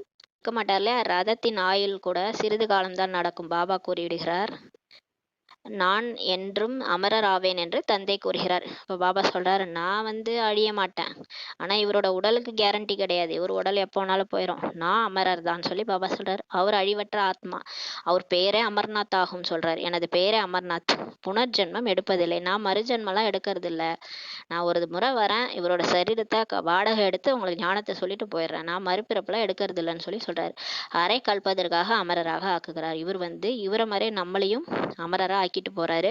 பிறகு நீங்கள் மறுஜென்மம் எடுக்கிறீர்கள். நம்ம மறுஜென்மம் எடுக்கிறோம், ஆனா அவரு எடுக்க மாட்டாரு. எனவே இப்போது குழந்தைகளாகிய நீங்கள் மேலே செல்ல வேண்டும். பிறகு முகம் இந்த பக்கம் சொர்க்கம், கால்கள் அந்த பக்கமும் நரகம் பக்கமும் போக வேண்டும் சொல்லி சொல்றாரு. இப்ப நம்ம எல்லாரும் சாந்தி தாமம் போகணும். நம்மளுடைய முகம் சொர்க்கம் பக்கம் இருக்கணும், கால் நரகம் பக்கம் இருக்கணும். நரகத்தை எட்டி உதைச்சி சொர்க்கத்து பக்கம் போற மாதிரி கிருஷ்ணருடைய சிலையை அமைச்சிருப்பாங்க. இந்த பக்கம் ஏன் நீங்கள் முகத்தை திருப்ப வேண்டும் சொல்லி பாபா கூறுகிறார்கள். பாபா தவறு ஏற்பட்டு விட்டது, முகம் இந்த பக்கம் ஆகிவிட்டது என்று, அதாவது தலைக்கீழானவர் ஆகிவிடுகிறார்கள் சொல்லி பாபா சொல்றாரு. பாபா எவ்வளவோ மாத்தணும்னு நினைக்கிறாரு, முயற்சி பண்ணி. ஆனா குழந்தைகள் விழுந்துடுறாங்க, தலைகீழானவர் ஆயிராங்கன்னு சொல்லி சொல்றாரு. நீங்கள் தந்தையை மறந்து தேக அபிமானி ஆகிறீர்கள். அப்போது தலைகீழானவர் ஆகிவிடுகிறீர்கள். தந்தை எல்லாமே கூறுகிறார். தந்தையிடமிருந்து சக்தி கொடு, பலம் கொடு என்று எதையும் கேட்க வேண்டியதில்லை. பாபா இப்போ ஞானம் கொடுத்து நம்ம புத்தியை மாத்தி நம்மளையே நல்ல கர்மம் செய்ய வச்சு யோகா பண்ண வச்சு, உடம்புல ஏதாவது நோயினா கூட ஆஹா சரீரம் சொல்லுங்கன்னு சொன்னார்ல. ஆஹா சரீரம். ஆஹா சரீரம்னால இந்த சரீரத்தை எனக்கு கடவுள் கழிச்சிருக்காரு, இந்த சரீரம் எனக்கு ரொம்ப பிடிக்குது, ஆஹா ஆஹான்னு தட்டி கொடுங்க. அந்த சரீரத்துக்கு எந்த பிரச்சனையும் வராது. சரீரம் பாருங்க உங்க பேச்சு கேட்கும். அந்த மாதிரி சொல்லுங்கன்றாரு. எவ்வளவு யுக்தி சொல்றாரு. நம்ம அவர்கிட்ட போய் சக்தி கொடு, பலம் கொடுன்னுலாம் கேட்க வேண்டியதே இல்லை சொல்லி சொல்றாரு. தந்தையோ யோக பலத்தினால் இவ்வாறு ஆக வேண்டும் என்று வழி கூறுகிறார். கடவுள் சொல்றாரு, நீ என்ன நினைச்சினாலே உன் பிரச்சனை எல்லாம் தீர்ந்துரும்ன்றாரு. யோகா பலத்தின் மூலமா நம்ம இப்படி ஆகணும்ட்டு வழி சொல்றாரு. நீங்க யோகா பலத்தினால் எவ்வளவு செல்வந்தர் ஆகிறீர்கள் என்றால் 21 பிறவிகள் ஒரு பொழுதும் நீங்க யாரிடமும் கேட்க வேண்டிய அவசியமே இருப்பதில்லை. பாருங்க, இப்ப போய் எனக்கு 5000 ரூபாய் கொடுங்க, 10,000 ரூபாய் கொடுங்க கேட்குறோமே, 21 பிறவிக்கு யார்ட்டையும் போய் கையேந்த வேண்டிய அவசியமே இல்லை. அந்த அளவுக்கு செல்வந்தர் ஆகிறீங்கன்னு சொல்லி சொல்றாரு. இவ்வளவு நீங்கள் தந்தையிடம் பெறுகிறீர்கள். பாபாவோ ஏராளமான சம்பாத்தியம் செய்விக்கிறார் என்பதை உணர்ந்துள்ளீர்கள். எவ்வளவு வேண்டுமோ எடுத்துக்கொள்ளுங்கள் என்று கூறுகிறார். பானையா வச்சுக்கிட்டு பரந்தாமதில் உட்கார்ந்துருக்கிறார். எவ்வளவு வேணுமோ எடுத்துக்கங்கன்றார். குபேரன் மாதிரி. குபேரனே இவர்கிட்ட தான் வாங்கினாராம். இந்த லட்சுமி நாராயணர் மிக உயர்ந்தவர் ஆவார்கள். எவ்வளவு வேண்டுமோ எடுத்துக்கொள்ளுங்கள். முழுமையாக படிக்கவில்லை என்றால் பிரஜையில் சென்று விடுவீர்கள் சொல்லி சொல்றாரு. இப்ப எவ்வளவு வேணுமோ எடுத்துக்காங்கன்னா ஞானத்தை தான் சொல்லிட்டு இருக்கிறாரு. அவர் ஒன்றும் காசை ஸ்தூலமா வச்சுக்கின்னு எடுத்துன்னு போங்கன்னு சொல்லல. புத்தி மூலமா ஞானத்தை நிரப்பிக்கிட்டீங்கன்னா அவ்வளோ செல்வன்றார். அறிவாளியா ஆயிட்டா நம்ம சம்பாதிக்கணும் இல்லையா? படிச்சாதான் நல்லா சம்பாதிக்கலாம்னு ஏன் சொல்றாங்க? படிப்பு தான் சோறு போடும். அது மாதிரிதான் இந்த ஞானம் தான் நமக்கு சோறு போடும்ன்றார் பாபா. இந்த ஞானத்தை எவ்வளோ அள்ளிட்டு போறீங்களோ அவ்வளோ நீங்க லட்சுமி நாராயணா ஆக முடியும். முழுமையா படிக்கலைன்னா பிரஜையில போயிருவீங்கன்னு சொல்லி சொல்றாரு. ஒழுங்கா படிச்சாதான் லட்சுமி நாராயணன் ஆக முடியும், இல்லைன்னா பிரஜையில போயிருவீங்க. பிரஜைகளையும் அவசியம் உருவாக்க வேண்டும். நீங்க படிச்சு எல்லாருக்கும் சொன்னாதான் நீங்க ராஜாவாக முடியும், இல்லைன்னா நீங்க பிரஜையில போயிருவீங்க. நீங்க உங்க பிரஜையை உருவாக்குங்கன்றாரு. நம்ம போய் ஞானத்தை சொன்னா நமக்கு பிரஜை வருவாங்க. உங்களுடைய மியூசியம் போக போக அதிகமாக ஆகிவிடும் மற்றும் உங்களுக்கு பெரிய பெரிய கூடங்கள் கிடைக்கும் சொல்லி சொல்றாரு. போக போக பாருங்க உங்க மியூசியம் பெருசாயிடும். உங்களுக்கு பெரிய பெரிய கூடங்கள்லாம் கொண்டு கொடுப்பாங்க. இதை எடுத்துக்காங்க, நீங்க சேவை பண்ணுங்கன்னு சொல்லி கொடுப்பாங்க. கல்லூரிகள், காலேஜ் கூட கிடைக்கும். அங்கு நீங்கள் சேவை செய்வீர்கள். காலேஜா போய் சேவை செய்வீங்க. இந்த திருமணங்களுக்காக அமைக்கப்படும் மண்டபங்கள் கூட உங்களுக்கு அவசியம் கிடைக்கும். போக போக மண்டபத்தெல்லாம் எடுத்துக்காங்க, ஞானத்தை சொல்றதுக்காக மண்டபத்தை எடுத்துக்காங்கன்னு நம்மள்ட்ட கொடுப்பாங்க. நீங்கள் இவ்வாறு விளக்குவீர்கள். சிவபகவான் கூறுகிறார், நான் உங்களை இது போல தூய்மையாக்குகிறேன் என்பதை அறிந்து ட்ரஸ்டிகள் ஹால் கொடுத்து விடுவார்கள். அப்போ நீங்கள் சொல்லுவீங்க, எல்லாம் புரிய வைப்பீங்க. சிவப சிவபகவான் சொல்கிறாரு, நான் வந்து உங்களை தேவதை மாதிரி ஆக்குறேன்னு சொல்கிறாருன்னு சொன்னேன்னா, உடனே அதை புரிஞ்சுக்கிட்டு ட்ரஸ்டிகள் வந்து உங்களுக்கு ஹால்லாம் கொடுத்துருவாங்க. கூறுங்கள், பகவான் கூறுகிறார், காமம் மகா எதிரியாகும், அதனால் துக்கம் அடைந்துள்ளீர்கள். இப்போது தூய்மையாகி தூய்மையான உலகம் செல்ல வேண்டும் சொல்லி பாபா சொல்கிறாருன்னு சொல்லுங்க. உங்களுக்கு ஹால் கிடைத்து கொண்டே இருக்கும் சொல்லி பாபா சொல்கிறாரு. பிறகு டூ லேட் என்று கூறுவீர்கள். அப்புறம் ஒரு டைம் வரும், எல்லாருக்கும் எல்லாம் புரிஞ்சிடும், சன்னியாசிகள் கூட புரிஞ்சிடும், எல்லாருக்குமே தெரிஞ்சிடும் தந்தை வந்துட்டார்னு. அப்போ என்ன ஆகும்? டூ லேட் ஆயிரும். அதுக்கப்புறம் யார் வந்தாலும் வேஸ்ட் இல்லையா? முயற்சி பண்ண டைமே இருக்காது, ஏன்னா விநாசம் வந்துடும், முடிஞ்சிடும், ட்ராமா முடிஞ்சிடும். அப்போ டூ லேட் ஆயிரும். டூ லேட் போர்ட் போட்டுருவாங்க. நம்மளே சொல்லுவோம்னு சொல்கிறாரு. டூ லேட்டுன்னு நீங்களே சொல்லுவீங்க. தந்தை கூறுகிறார், நான் மீண்டும் நிரப்பி கொடுக்க வேண்டியிருக்கும் வகையில் இப்போது சும்மாவே உங்களிடமிருந்து வாங்குவேனா என்ன? நான் உங்களுக்கு அவ்வளோ நிறைச்சி கொடுக்கணும்னா உங்கள்கிட்ட வந்து சும்மா வாங்குவேனா? அவர் பாபா எல்லாமே கணக்கு பார்த்து தான் வாங்குவார். இவங்க லட்சுமி நாராயணன் ஆக போகிறாங்கன்னா அவங்கள்ட்ட இருந்து நிறைய வாங்குவார். நிறைய வாங்கிட்டு அவர் சேவை செய்ய வைப்பார். சேவை செய்கிறவங்க தான் போய் அங்கே லட்சுமி நாராயணன் ஆவாங்க. அதனால் உங்கள்கிட்ட சும்மாவே நான் வாங்க மாட்டேன், உங்களுக்கு நிரப்பி கொடுக்கணுன்னா நான் கணக்கு பார்த்து தான் வாங்குவேன்னு சொல்கிறார். குழந்தைகளின் ஒவ்வொரு ரூபாய் மூலமாக சிறு துளி கூட குளமாக ஆகிறது சொல்றாரு. பாருங்க, ஏழை குழந்தைகள் வந்து பாபான்னு வராங்க பாருங்க, அவங்கள்ட்ட இருந்து ஒரு ரூபாய் கூட வாங்குவாரு.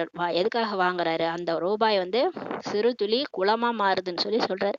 மற்றபடி அனைவருடையதும் மண்ணோடு சேரப்போகிறது. மற்றபடி இந்த உலகத்துல இருக்க பணக்காரவங்க மற்றவங்களுடைய பணம் எல்லாம் மண்ணோடு மண்ணாயிடும். எல்லாமே இயற்கை சீற்றங்கள் இதுலெல்லாம் அழிஞ்சு போயிடும், போர்லெல்லாம் அழிஞ்சு போயிடும் விநாசத்துல. நம்மளது மட்டும்தான் புண்ணியமா ஆகும். ஏன்னா பாபாவோட யக்கியத்துல போகும்போது அது வந்து நல்லதுல போய் சேரும்னு சொல்றாரு. தந்தை எல்லோரையும் விட பெரிய கணக்கு பார்ப்பவும் ஆவார். பாபா தான் எல்லாரோட, நம்ம சொல்றோம்ல, நான் கணக்கு பார்ப்பேன், ஒரு ரூபாய் கொடுத்தாலும் கரெக்டா நான் வாங்கிடுவேன், அவங்க எனக்கு கொடுத்தா நான் கரெக்டா கொடுத்துருவேன்னு நம்ம கணக்கு பார்க்குறோம்ல. பாபா நம்மளை விட பெரிய கணக்கு பார்க்குறவராம் அவர் சும்மாலாம் வாங்கவே மாட்டாராம். உங்களுக்கு இப்போ ஒரு மாளிகை கொடுக்கணுன்னா தான் உங்கள்கிட்ட ஒரு காசு வாங்குவார், ஒரு பைசா வாங்குவார், இல்லைன்னா வந்து உங்கள்கிட்ட வாங்க மாட்டார். அங்கே வராதவங்க, சொர்க்கத்துக்கே வராதவங்கள்ட்ட அவர் கண்டிப்பாக காசே வாங்க மாட்டார். யாரெல்லாம் சொர்க்கத்துக்கு வராங்களோ அவங்கள்ட்ட தான் கரெக்டாக காசு வாங்குவார். நாடகப்படி ட்ராமாப்படி எல்லாம் பர்ஃபெக்டாக தான் நடக்குன்றாரு. பொற்கொல்லன், சலவை தொழிலாளி, சிற்பியும் ஆவார். பாபா தான் பொற்கொல்லனா இருக்கிறாரு, சலவை தொழிலாளியா இருக்கிறாரு.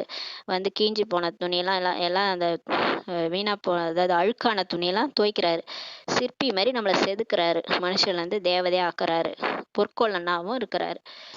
எல்லாமும் அவரை தான் இருக்கிறாருன்னு சொல்லி பாபா சொல்றாரு. நல்லது. இனிமேல் இனிமையான வெகு காலம் காணாமல் போய் கண்டெடுக்கப்பட்ட குழந்தைகளுக்கு தாய் தந்தை பாப் தாதாவின் அன்பு நினைவு மற்றும் குட் மார்னிங். ஆன்மீக குழந்தைகளுக்கு ஆன்மீக தாய் தந்தை நமஸ்தே. நாம் ஆன்மீக குழந்தைகள் ஆன்மீக தாய் தந்தைக்கு நமஸ்தே. தாரணைக்கான முக்கிய சாரம். ஃபர்ஸ்ட் பாயிண்ட், தந்தை கூறும் உண்மையிலும் உண்மையான கதையை கவனத்துடன் கேட்க வேண்டும், ரொம்ப அட்டென்ஷனோட கேட்கணும் மற்றும் தாரணை செய்யணும். என்னென்ன பாபா பாயிண்ட் சொன்னாரு, நாளைக்கு நான் அதெல்லாம் ஃபாலோ பண்ணணும், ஆத்ம உணர்வுல இருக்க சொன்னார், ஆத்மா என்ற உறுதிப்படுத்தி ஒவ்வொரு காரியம் செய்ய சொன்னார், அது மாதிரி நான் செய்யறேனா அப்படின்னு செக் பண்ணுங்க. தந்தையிடமிருந்து எதையும் வேண்டி கேட்கக்கூடாது. பாபாட்ட இருந்து எதையும் வேண்டி வேண்டி எனக்கு கொடு, சக்தி கொடு, பலம் கொடுன்னுலாம் பாடக்கூடாது. பாபாட்ட போயிட்டு எல்லாம் நீங்களே பாபாவை நினைச்சு நினைச்சு நீங்களே செய்யணும். ஏன்னா தேவதைன்னா எப்படி இருப்பாங்க, அவங்க தான் கொடுப்பாங்க, மற்றவங்கள்ட்ட போய் கேட்க மாட்டாங்க. அப்ப பாபாட்ட எதுவுமே கேட்கக்கூடாது. அப்படியே நம்மளே நிறைச்சிக்கணும். நம்மள சுமான்ல இருங்க, எல்லாமே கொடுத்துருக்காரு. சுயமரியாதையில இருங்க, உங்களை தேடி எல்லாமே வரும். பாசிட்டிவ் தாட்ஸ் கிரியேட் பண்ணீங்கன்னா எல்லாமே நமக்கு நல்லதுதான் நடக்கும்னு சொல்றாரு. 21 பிறவிகளுக்கு தங்களது சம்பாத்தியத்தை சேமிப்பு செய்ய வேண்டும். 21 பிறவிகளுக்கு இப்பயே சம்பாரிச்சு வச்சுக்கோங்க. முரளியை நல்லா படிங்க, அதன் மூலமா தான் உங்களுக்கு சம்பாத்தியமேன்னு சொல்றாரு. 2வது பாயிண்ட், வீட்டிற்கு திரும்பி செல்ல வேண்டும். எனவே யோக பலத்தினால் சரீரத்தின் கவர்ச்சியை நீக்கிவிட வேண்டும். இப்போ நம்ம வீட்டுக்கு போனோம், புள்ளியா வந்தோம், புள்ளியா தான் போக போறோம். தனியாக தான் வந்தேன், தனியாக தான் போகணும், எதை எடுத்துட்டு போக போறோம், எல்லாமே கீதையில் இருக்கு இல்லையா? அப்ப யோக பலத்தினால இப்ப சரீரத்தின் கவர்ச்சியை நீக்கிடணும். நம்ம சரீரத்தையும் மறக்கணும், மற்ற எல்லா சரீரத்தையும் மறக்கணும், எல்லாரையும் ஆத்மாவா பார்க்கணும். கர்ம இந்திரியங்களை தனிந்ததாக ஆக்கணும். இந்த தேக உணர்வை விடுவதற்கான முயற்சி செய்யணும்னு சொல்றாரு. வரதானம். ஒரு இடத்தில் இருந்தபடியே அநேக ஆத்மாக்களின் சேவை செய்யக்கூடிய லைட் மைட், ஒளி மற்றும் சக்தியில் நிறைந்தவர் ஆவீர்களாக. இப்ப நம்ம வந்து பாபா சொல்ற மாதிரி உலகம் ஃபுல்லா சேவை செய்யணும்னா உலகம் ஃபுல்லாவா போய் பறந்து பறந்து போக முடியுமா நம்மளால? எங்கேயாவது போக முடியுமா? இங்கேருந்து இப்ப நம்ம காலால நடந்து பக்கத்து தெருவுக்கு போறதுக்கே நமக்கு கஷ்டமா இருக்கு. போய் சேவை பண்றதுக்கு. ஆனா உலகம் ஃபுல்லா பாபா சக்தி கொடுக்க சொல்றாருன்னா என்ன பண்ணணும்? ஒரு இடத்துல இருந்துட்டே அனைத்து ஆத்மாக்களுக்கும் சேவை செய்யணும். அந்த மாரி செய்யக்கூடிய ஒளி மற்றும் சக்தி நிறைந்தவர் ஆகுகன்ற வரதானம் குடுத்தாரு. பாபா என்ன சொல்றாங்கன்னா, எப்படி வந்து கலங்கரை விளக்கம். அப்ப எந்த மாரி நம்ம இருக்கணும்னா, லைட் ஹவுஸ் இருக்கு. கலங்கரை விளக்குறக்குள்ள அது வர இடத்துக்கு என்ன பண்ணுது? இந்த கப்பல் வர்றதுக்கு வழி காமிக்குது. அந்த மாதிரி கலங்கரை விளக்கம் ஒரு இடத்துல இருந்தபடியே தூரத்திற்கும் சேவை செய்கிறது இல்லையா? எங்கேயோ இருக்கிற ஷிப் வந்து இந்த கலங்கரை விளக்கத்தை பார்த்து வந்துரும். இந்த இடத்துல தான் துறைமுகம் இருக்குன்னு வந்துரும். அது மாதிரி எங்கேயோ இருக்கிற ஆத்மாக்கள் நம்மளுடைய வெளிச்சத்தை பார்த்து நம்ம கிட்ட வரணும் அவங்க. ஓ, இதுதான் இடம், இதுதான் கடைசி கடை, இவங்க தான் கரெக்டான பாத்துல போயிட்டு இருக்கிறாங்க, இவங்கள்ட்ட தான் கடவுளே இருக்கிறாரு, நம்மளை நோக்கி வரணும். அந்த மாதிரி ஒளி சக்தி நிறைந்தவராக ஆகணும். அது போல நீங்கள் அனைவரும் ஒரே இடத்தில் இருந்தபடியே அநேக ஆத்மாக்களின் சேவையின் பொருட்டு நிமித்தமாக ஆகிவிட முடியும். உங்களால ஆகிட முடியும், கருவியா இருக்க முடியும், நீங்க உட்கார்ந்த இடத்துல சேவை செய்ய முடியும். இது லைட் மைட் ஒளி மற்றும் சக்தியில் நிறைந்தவராக இருப்பதற்கான அவசியம் இருக்கிறது. ஆனா நீங்க வந்து லைட்டா இருக்கணும், ஃபரிஸ்தா மாதிரி இருக்கணும், சக்தி நிறைந்தவரா இருக்கணும், ஒளி நிறைந்தவராகவும் சக்தி நிறைந்தவரா இருக்கணும், அவ்வளவுதான்றாரு. மனசு மற்றும் புத்தி லேசா இருக்கணும். எப்படி இருந்தா நம்மளால சேவை செய்ய முடியும்னா, மனம் லைட்டா இருக்கணும், புத்தி லைட்டா இருக்கணும். மனம் எப்போதும் வீணானவற்றை யோசிப்பதிலிருந்து விடுபட்டு இருந்தது என்றால், மண் மனாபவ என்ற மந்திரத்தின் சகஜமான சொரூபமாக இருந்தீர்கள் என்றால், மனமானது சுப பாவனை, சிரேஷ்ட சிறந்த நல்விருப்பம், சிறந்த உள்ளுணர்வு, சிறந்த வைப்ரேஷன்ஸ் நிறைந்தவர்களாக இருந்தீர்கள் என்றால், உங்களால் இந்த சேவையை சுலபமாக செய்ய முடியும். நம்ம இந்த இதுவே மனசா சேவையாகும் சொல்லிட்டார். இந்த மனசா சேவை, மனதின் மூலமாக சேவை செய்யணும். ஒரு இடத்துல இருந்தே அநேக ஆத்மாக்களுக்கு சேவை செய்யணும்னா அவன் மனசு புத்தி எப்படி இருக்கணும்? வீணானதுல இருந்து வேஸ்ட் சிந்திக்கிறத விட்டுட்டு சுப பாவனை, சுப ஆசை வைக்கணும். மண் மனாபவ மந்திரத்திலே இருக்கணும். ஆத்மான்னு வந்து பரமாத்மா நினைச்சு அந்த சுரூபமாவே இருக்கணும்.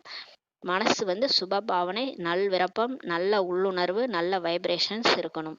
அந்த மாதிரி இருந்தீங்கன்னா தான் இந்த சேவை உங்களால சுலபமா செய்ய முடியும். இதுதான் மனசா சேவைன்னு சொல்லி பாபா சொல்றாரு. மனசு அந்த மாதிரி சுத்தமா இருக்கணும். நான் மனசா சேவை செய்யறேன், பூமி பந்துல போயிட்டு எல்லாருக்கும் சக்தி கொடுக்குறேன்ட்டு நம்ம வீட்டுல இருக்கிற பக்கத்துல இருக்கிற ஒரு ஆத்மாவை திட்டிக்கிட்டே இருக்க வேண்டியது எந்த நேரமும். நம்ம பக்கத்துல இருக்கிற ஆத்மாவுக்கு நம்மளால நல்லது செய்ய முடியல, ஆனா பூமி பந்துல போய் எல்லாருக்கும் சேவை செய்ய முடியுமா? அது வந்து தவறு. நம்ம மனசா சேவை செய்யணும்னா எல்லாருக்கிட்டையுமே நல் விருப்பம், நல்ல ஆசை. என் பக்கத்துல இருக்கிறவங்க கூட எனக்கு பிடிச்சவங்க தான், ஏதோ கர்ம கணக்கின் கூட என் கூட இருக்கிறாங்க, அவங்களும் நல்லா ஆயிடணும், அவங்களும் பிகேவா ஆயிடணும் அப்படின்ற நல் விருப்பம், நல்ல ஆசை இருக்கணும். அவங்களால மட்டும்தான், யார் மேலேயும் எந்த ஒரு கர்ம கணக்கு, எந்த ஒரு விருப்பு விரோதம் இல்லாதவங்களால தான் மனசா சேவை செய்ய முடியும்னு சொல்லி பாபா சொல்றாங்க. ஸ்லோகன்: இப்போது பிராமண ஆத்மாக்களாகிய நீங்கள் மைட் ஆகுங்கள், சக்திசாலி ஆகுங்கள், மற்றும் மற்ற ஆத்மாக்களை பேசக்கூடியவர்களாக ஆக்குங்கள் சொல்லி சொல்றாரு. இப்ப பாருங்களேன், இப்ப நம்ம தான் ஞானம் சொல்லிட்டு இருக்கிறோம், எல்லாருக்கும் போய் போய் கத்திட்டு இருக்கிறோம், யாரும் கேட்க மாட்டாங்க, புரிஞ்சிக்க மாட்டாங்க. போக போக பாபா சொல்றாரு, நீங்க வந்து அமைதியாயிடுங்க, சக்திசாலி ஆயிடுங்க. நீங்க ஞானம் சொல்ல தேவையில்ல, நீங்க மைட்டா இருங்க, நீங்க சக்திசாலியா பாபா நினைவுல இருங்க. மற்றும் மற்ற ஆத்மாக்கள் இருக்காங்களே, நான்-பிகேஸ், அவங்க உங்களுக்காக போய் பேசுவாங்க. மைக் ஆக்கிடுங்க, அவங்கள மைக் ஆக்கிடுங்க, அவங்கள பேசக்கூடியவர்களாக ஆக்குங்கள்னு சொல்லி பாபா சொல்றாரு. பாருங்க, ஒரு காலம் வரும், அப்போ வந்து நம்ம அமைதியா இருப்போம், நம்மளை கூப்பிட்டு அவங்களே பேச சொல்லுவாங்க, அவங்க நமக்காக பேசுவாங்க. இந்த பிரம்மா குமாரிகள் இவங்கள்ட்ட தான் கடவுளே வந்திருக்கிறாரு, இவங்க சொல்றதா கரெக்ட்னு சொல்லி அவங்களே சொல்லுவாங்க, நமக்காக உலகமே பேசும். அந்த மாதிரி நீங்க அமைதியாயிட்டு சக்திசாலி ஆயிட்டீங்கன்னா மற்றவங்களாம் உங்களுக்காக பேசக்கூடியவர்களாக ஆக்குங்கள்னு சொல்லி சொல்றாரு பாபா. ஓம் சாந்தி. நன்றி பாபா.